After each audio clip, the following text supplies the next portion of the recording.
Hi, welcome to this video that I'm making, which is an introduction to the series of the woo-woo stuff. And what I mean by the woo-woo stuff is stuff that isn't explained by conventional science. For instance, we have frequency, vibrations. Those are terms that are frequently used on the spiritual community. You've got time is just an illusion, clairvoyance, the multiverse, and I don't proclaim to know how each one of these happens or that I'm going to be able to demonstrate any of these, but I've read some books and in my head it makes sense, but explaining the idea is something else. So you might study some math, think that you understood the subject, but while trying to explain it to somebody else, realize that it makes no sense. So the first ideas I wanted to talk about are vibration and frequencies. And we've got here the famous quote of Nikola Tesla, which says that if you want to understand the universe, think in terms of energy, frequency, and vibration. And this person clearly knew what he was talking about. But how do we get from this to quotes like the frequency of your thoughts impact your reality, or that the things you attract are a vibrational match to you? And is it just about taking a particular mindset to achieve goals in life, or is it as far as to say that your particular thoughts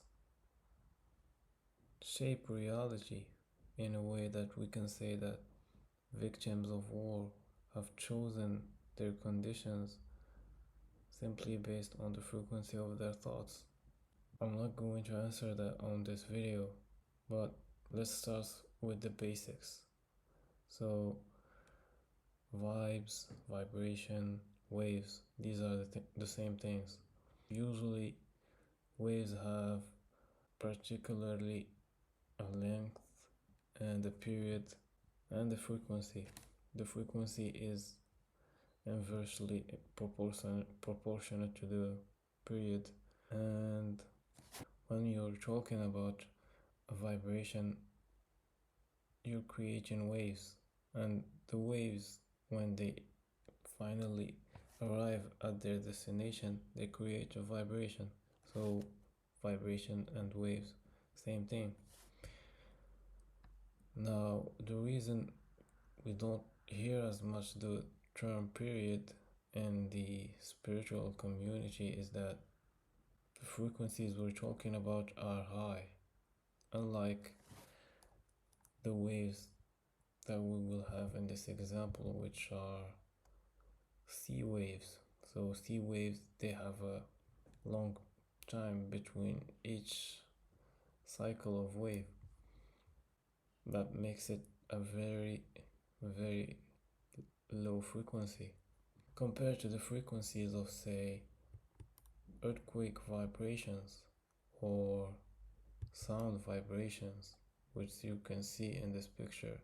The snake is totally under the effect of this sound vibration.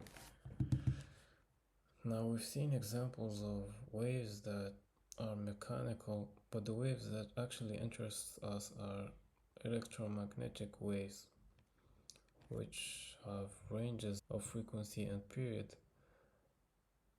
So you've got the 60, 50, 40 hertz electricity frequency, which in each country they have their own regulations and stuff related to electricity.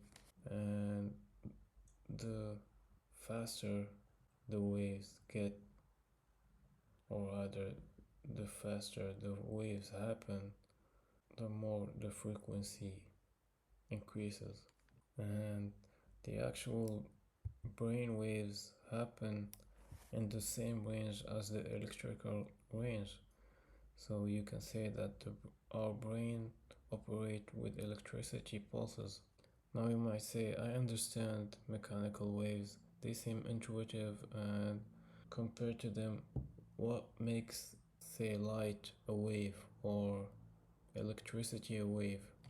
So, based on science, these phenomena they share the same properties as mechanical waves, the same way they transfer energy. Now, if you don't believe that the brain operates on electricity or that you see that as a simple theory, I would ask you if you ever have touched or been electrocuted before. What did it feel like? You probably tensed up or vibrated. Hopefully, that was with a low voltage, but you probably know how electricity feels like. Now, maybe you've experienced before some seizures in your sleep, or some dream paralysis, or you've hit your elbow somewhere. And that sudden surge of electricity is what we're comparing it to.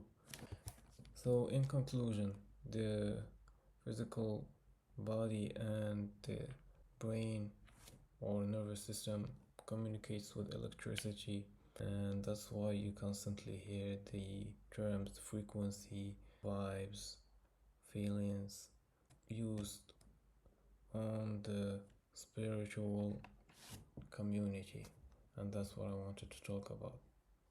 Thanks for watching.